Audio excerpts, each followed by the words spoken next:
Hi there and welcome back. In this video I'll be showing you how you can easily turn a jar into a holiday lantern using some of the products from my new Creative Castle collection. I'll be using a die set called Elegant Gates, and I'm also going to need a stamp set that has a bunch of winter fairy images.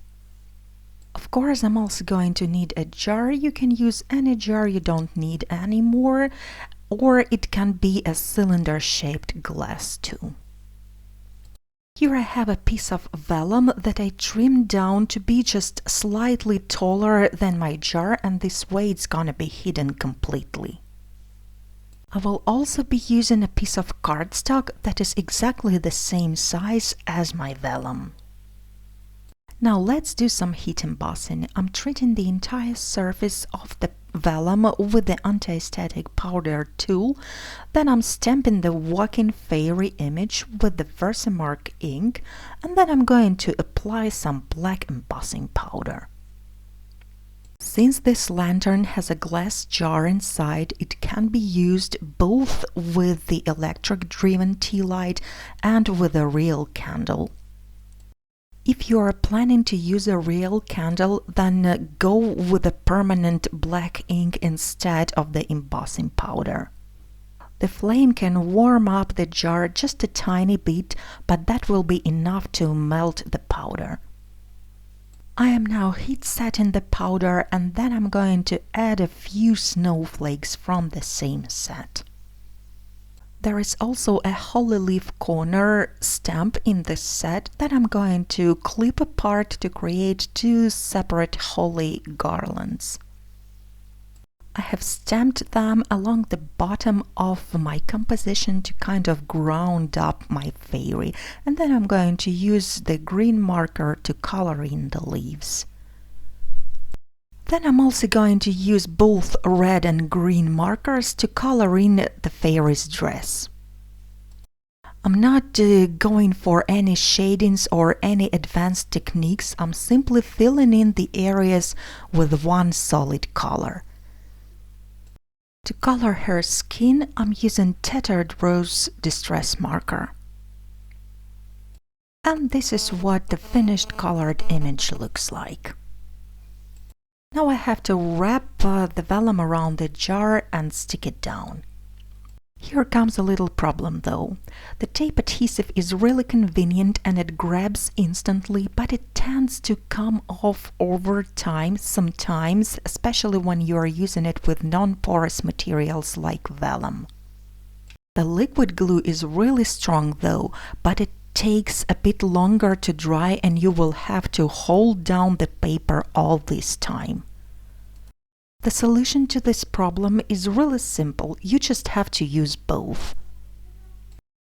I'm applying one strip of tape adhesive and some liquid glue around it. The tape will hold down the paper for you while the liquid glue dries, and then the liquid glue will hold it in place permanently. We could actually call the lantern done at this point, but I have decided to add one more interesting detail, and for this I'll be using one of the dies from Elegant Gates die set.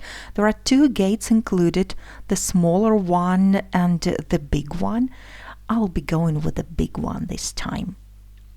I'm placing the two dies side by side right in the center of my strip of cardstock, and I'm leaving a border at the bottom that is about 1/4 of an inch, and then I'm going to send the dies through the machine.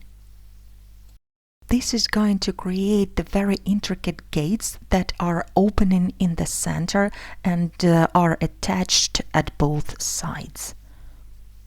For this project, I'm going to remove the thin bar between the two halves of the gate, and I'm also going to use my grid mat and a metallic ruler to trim down the entire piece to the height of the gate like this. I'm lining up the ruler at the 2 points where the fold line and the cutting line meet, and then I'm using the craft knife. This is the result that we should get. Since my cardstock is rather thick, I'm using a marker. You can use any rounded object to kind of curl up the two sides at both sides of the gate. If you are using pattern paper or any thinner cardstock, you might well skip this step. I'm going to use exactly the same technique that I used for vellum to adhere the two ends of cardstock, that is using both the tape runner and the liquid glue.